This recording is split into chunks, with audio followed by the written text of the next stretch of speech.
to start strong. This is new life, new business. It can get overwhelming. We have to go back to basics and make sure we always know what to do when we just start. We have so many different options. It's beautiful. We have a 5-point system that you can go direct prospecting anywhere, everywhere. You can go to B2B, door to door. You can do T-system. You can do wall market, and options is just unbelievable to discover. So if you consider each of them, let's start direct prospecting. Direct prospecting is people who you meet in daily basis. It can be in LinkedIn, it can be in any other social media, it can be outside while you hang out with your friends, family, in restaurants, in networking events, anywhere. So usually for our business, what I use is different scripts. We want to be brave, we want to be very brief, and we want to be gone. So we want to be really fast. We want to say 30 seconds, something interesting to catch attention, and we want to go fast before we bored anyone. So direct prospecting, I like LinkedIn, that you can Google any direct for your target market. Can be entrepreneurs, can be business owners, and once you put in a search engine and you add all those people as your network, when they add you or that accept your invitation to be there in their connection, you're just going to drop very fast lines saying, thank you for adding me in your network. I'm looking forward to get to know more what you do. I have large net of people that I know and can refer your services. What's the best number to reach you so we can get to know how we can help each other's businesses? Something like that, or it can be even shorter, saying, glad to have like-minded people in my network. Looking forward to meet you and see how we can help each other businesses and get to know what we do. What's the best number to reach you at?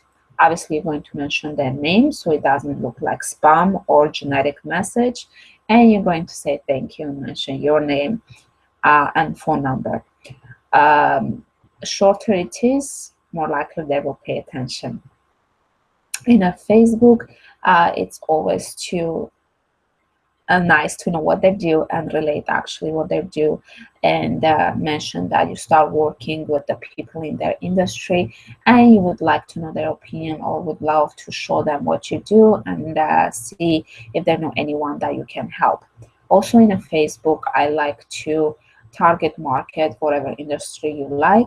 So if you're looking for hairdressers or construction people, you usually want to post, hey guys, does anybody know good construction person or hairdresser? And interestingly enough, everybody will post their friends or family under that comment because they want to market their friends or refer their friends. And you generously can take that referral and thank them for it and call that person, say, hey Mary, my friend Anne referred me to you. I was looking for hairdressers because I work with lots of hairdressers. I would love to meet and show you what I do. This may or may not interest you, but it's worth your time and attention to sit down. When are you free? Thursday or Friday? Is morning good for you or evening works for you? The psychology is when you give a referral name, there's instant trust. Second one, when you give two options only, they can't really say yes or no. They have to choose one of those options. It never say when are you free because people never free. So you always want to cut down the options to give them, help them to choose very fast. Another direct prospecting would be meeting people in your networking events. You can be anything or anyone you want to be. You can tell where you work directly. Sometimes when you tell what you do, for example, I'm an insurance agent, the words have meaning, so it creates understanding in the people's mind that it's insurance, so it must be car insurance, home insurance, life insurance.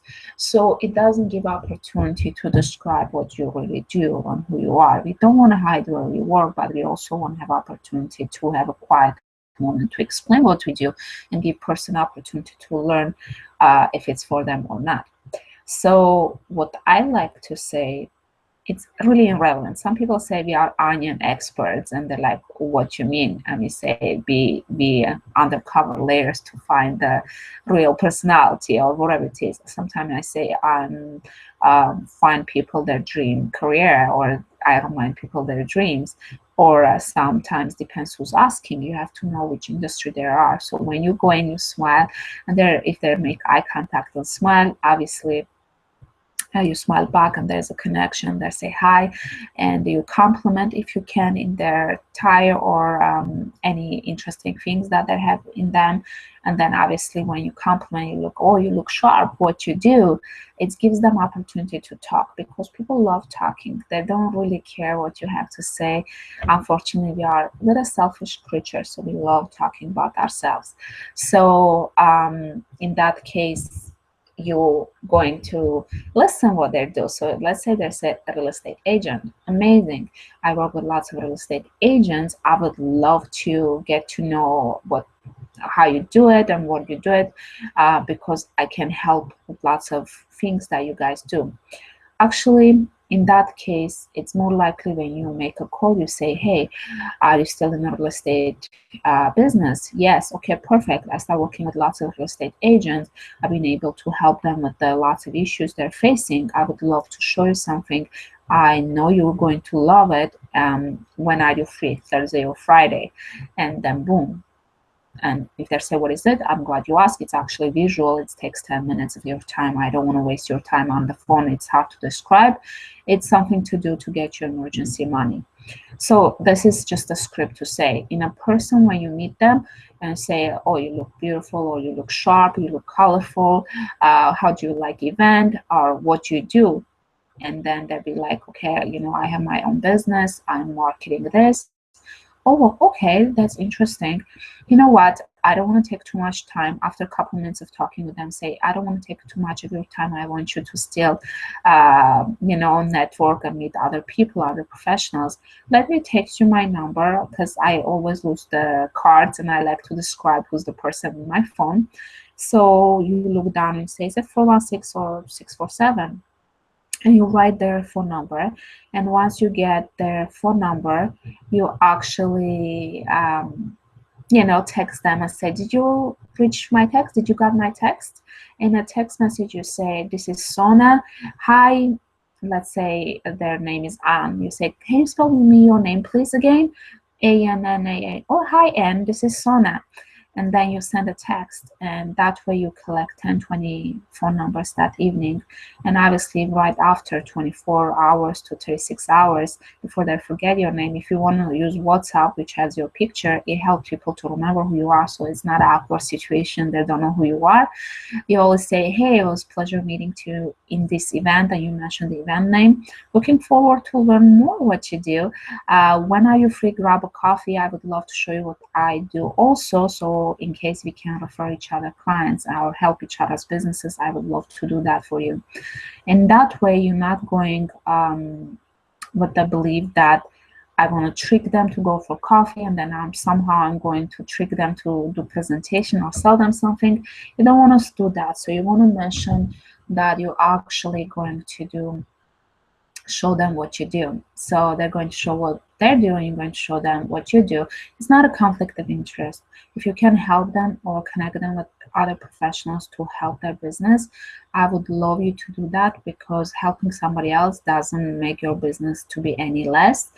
And in that way, you can also help your business, because after you listen what they do, it's just human nature. They're going to look at you and say what you do, and say, oh, I'm glad you asked. I actually help specific things that you're doing, because you've been spending 20 minutes listening what they do. So you're absorbing that information, you're collecting information, not necessarily use against them, but use same wording and same tonality, same energy to help them to understand what you're saying, or kind of speak their words, speak their meaning, give them what they're looking for, not what you think they want.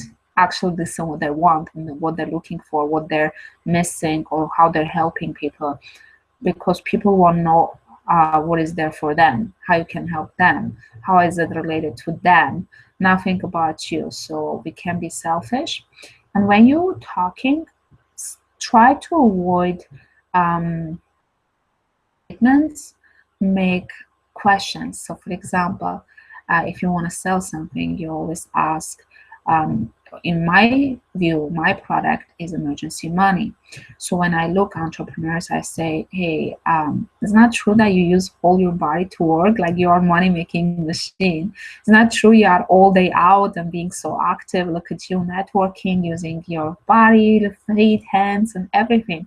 Wouldn't it be crazy if you get hurt or sick and you can use your hands and you couldn't go to those meetings? Would it be affecting your business? And yes or no answer would be yes. And obviously your bills wouldn't wait for you to feel better, would they? No, so they're going to continue to come, would they? Okay, so does it make sense to have a backup plan, emergency money, so you don't have to stop your business or your dreams or your goals, and you will not be distracted and be destroyed? Then unfortunately, once your dreams destroy, you have to go back to basics and work in a minimum wage job to catch up your bills, because once you're late to bills, it just pile up and never stops. So that's the issue. And by asking questions, you get them thinking. Once they're thinking, they actually sell themselves. So that's a little bit of direct prospecting, and it can be anywhere. Part of direct prospecting, we can say it's a 3-foot rule. 3-foot rule is when you are close to anybody 3 foot from you. So in their personal space are a little bit far. It can be in lineups, in a bank lineup, in Tim Hortons lineup. It can be in a restaurant while somebody's serving you. It can be in Tim Hortons, anywhere. When somebody is eye contacting you, you make a comment, oh, it's a great weather, or how busy is this place, oh, I like that color. So when you compliment, it makes eye contact and starts conversation, and you can say, oh, that's so cool. Are you always in this location? Is it always busy? Okay. Are you work around here? Okay, cool. What do you do? Oh, wow, really? This is crazy. I actually work with people in that industry. And they're like, oh, really? Why? I help people to in that industry actually to get help with their industry or their emergency money or whatever in that situation comes up. It's different scripts for every situation, but the conversation is same. Hey, listen, we are in lineup, literally it's lunchtime. I don't want to waste your time or take any longer from your lunch, but I want to contact you and talk some more about this. This is so cool. We meet in this way. It's meant to be, probably. So we got to help each other somehow. So let me just text you. Is it 416 or 647? So you look down in your phone and you start writing, and now they'll give you a phone number, and you text them, and then you keep in touch. So that's the direct prospecting. Another way of doing is B2B for us. So when we go to business, we try not to take too much time. There is 2 different ways. First one, we make a relationship and then we come back. Second one is just start presentation right in the spot, not waste their time and just get a yes or no and move on as a numbers game. But first one is interesting one. So when you walk in, I always suggest to research the area business owner's name, so you look confident when you walk in. Say, is George here? And they say yes, and you can say, may I speak with him? Hi, George, I'm here actually to see you. Do you have 10 minutes to talk? It's really important. And when they say yes or no, you just say, here, this is why I'm here, actually, because you are a sole business owner, and obviously you are heart of your business. Is not correct? Okay, great. The problem with lots of my clients, they are sole business owner and they put all their energy and money in their own business, but yet they don't realize if they're not on top of their business will lose lots of money and income. So I'm assuming you have business insurance. Is not correct? Okay, great. But do you have a personal one? And then you explain the difference and you just say, okay, let me show you. Then you open Big Blue and you do presentation. Now, another thing to do B2B when you walk in any business, you say, hi, are you person in charge? Great. I'm Sona. What's your name? John. Okay, hi, John. hey, listen, I'm actually in my way to meet my client. I didn't want to leave you out. There's something important that I want to show you that will benefit you also. When is good time for me to come back? Oh, do you drink coffee or tea? Are you a coffee person? Okay, great. What are you taking coffee? Two sugars. Okay, great. So 5 o'clock would be great time to come back for 10 minutes and chat with you with the coffee. Okay, awesome. Can't wait to come back and show you, and then you leave. If they say, what is this about? I'm glad you asked. It's actually visual. Do you have 10 minutes now to show? Or you don't? Okay, then I rather come back because it's very important information. I don't want to mislead in such a fast pace. I want to make sure I do it properly. So let me come back and do it properly. How about that? And if they say, yes, I have 10 minutes, great, let me show you. Then you open for questions and you ask it. Sometimes say, hey, I'm on my way to see my clients. I gotta go, but pleasure to meet you. I will grab your card and I will come back. Or you can say, hey, I'm in an area seeing all mechanics, and the reason why is because you guys are affected all day by you working. You bend your hands, you pick up something heavy, there's oil, there's everything in the way. So I'm bringing awareness to all these injuries, and you name the injuries and say, is that concern for you? And if they say, oh, well, I don't know, say, you know what, I don't want to take too much time, you look really busy. How about I come back with a coffee or tea? What do you take? So those are the things that you want to do in a B2B. And then you use their name and you go next door and say, hey, I was just speaking with the mic and it's important that I talk to you too. Your persona, your name is, or if you got the name from the door before, you just use the name to get instant attention and get instant trust, so they can listen to you. So that's something to do. What lots of agents do, they go to day-to-day activities and then they make a compliment in a business, they make a comment for them to remember their face, and then second time they visit, they do this speech, say, hey, I just come back, I love your business, I never had a chance to tell you what I do. Or they build relationship 1 to 3 visits before they even speak about business. You can do that also. Spend a little money in a business so they can listen and not kick you out. Some agents, what they do, they go right in the business, say, hey, there is something important to show you. I see there's no client, so let me just show you right now. They boom, they go right into 4 questions. So this is B2B, and there is so many different ways to take this, but the best way is actually protecting your loved ones and your family. Warm market is the people that you should care most, because if you have a cure of cancer, I'm sure you would want to tell your family and best friends first, because sometimes we neglect, we don't feel comfortable, we think we're selling them or we think we're tricking them, and we leave them the last because we want to get confident to learn, and then we will approach them because we don't want to be rejected, because sometimes it's our ego, it's not really we care, we just scared that we will be rejected and it's all about us. Unfortunately, sad part is when we do that, we don't realize while we're helping strangers with different things, our family and friends get affected, get sick and get hurt, and we actually didn't help them with the money, emergency money that could save their house, could save their mortgage, could save their bills, because obviously people have to work to pay their bills and food, and once they're behind the bills, they start being depressed, they start being aggressive to the family, that start having fights, that can lose the marriage, that can lose the home, that can lose confidence, that can lose their dreams and goals, their business.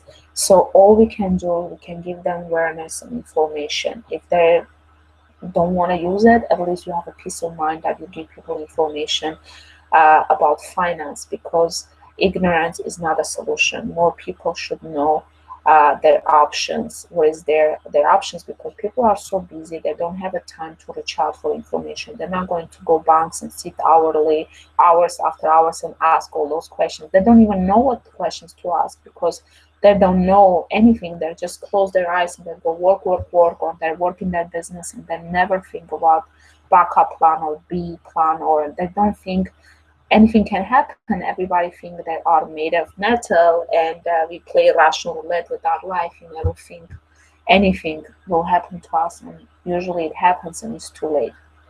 So it's up to us actually to say, hey, listen, I learned so many interesting things and I want to show you. When are you home? Are you home tomorrow night or after tomorrow night? It will be really fast. Hey, listen, you like it, fine. You don't like it, fine. End of the day, I just want to know your opinion. And that's one of the options. Second option is calling and asking how they are, what they are. Depends which relationship you have.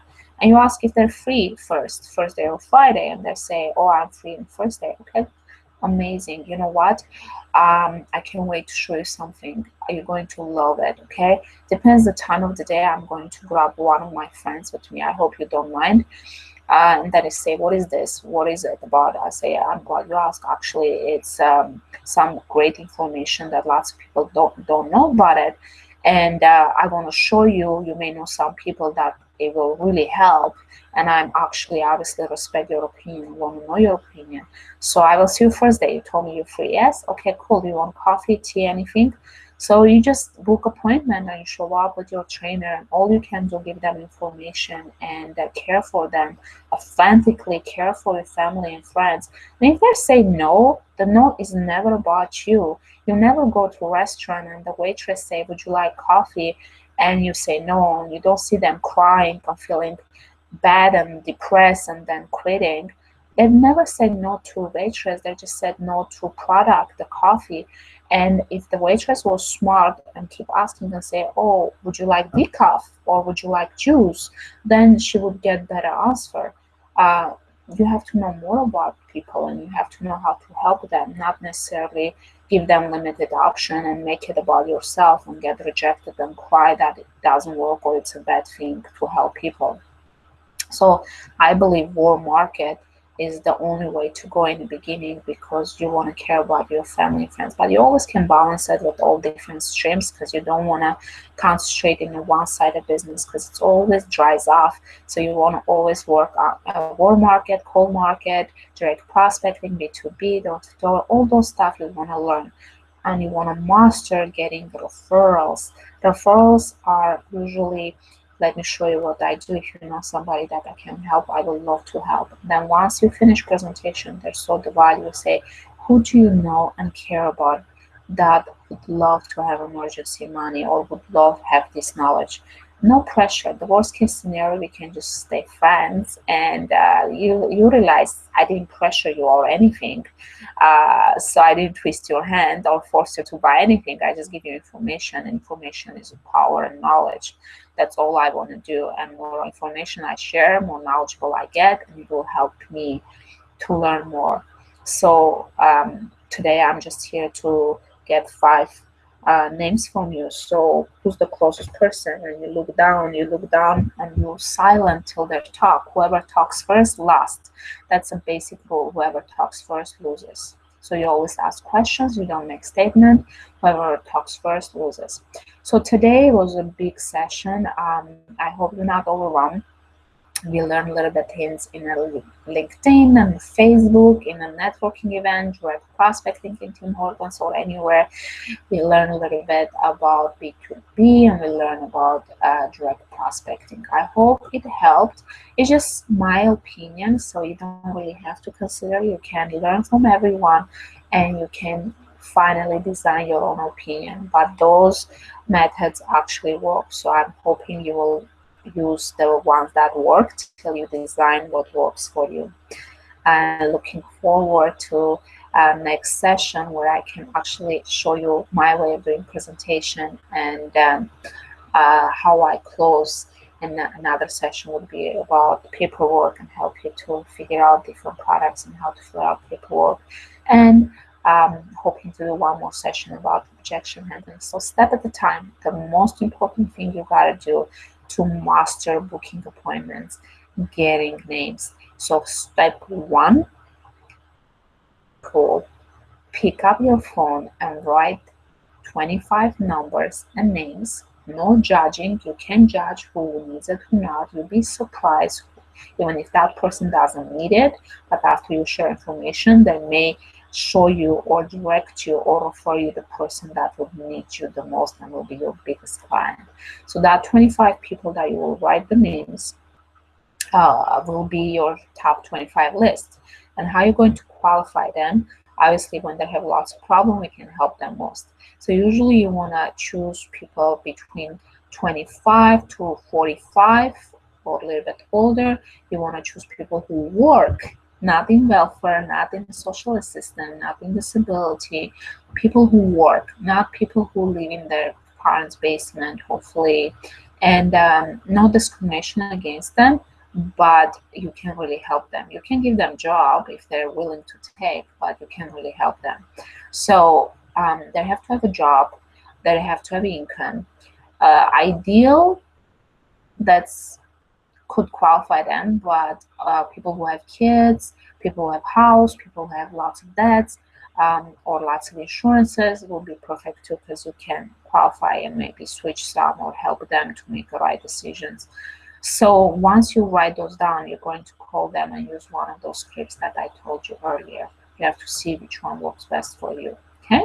If you want to make a long story and say, hey, I just came to this company and they're doing this, that will be too overwhelming. So I would really suggest you to keep it short and sweet, and make sure they know that you're going to show them something, so you're not tricking them to show up for coffee and then you want to switch it to presentation.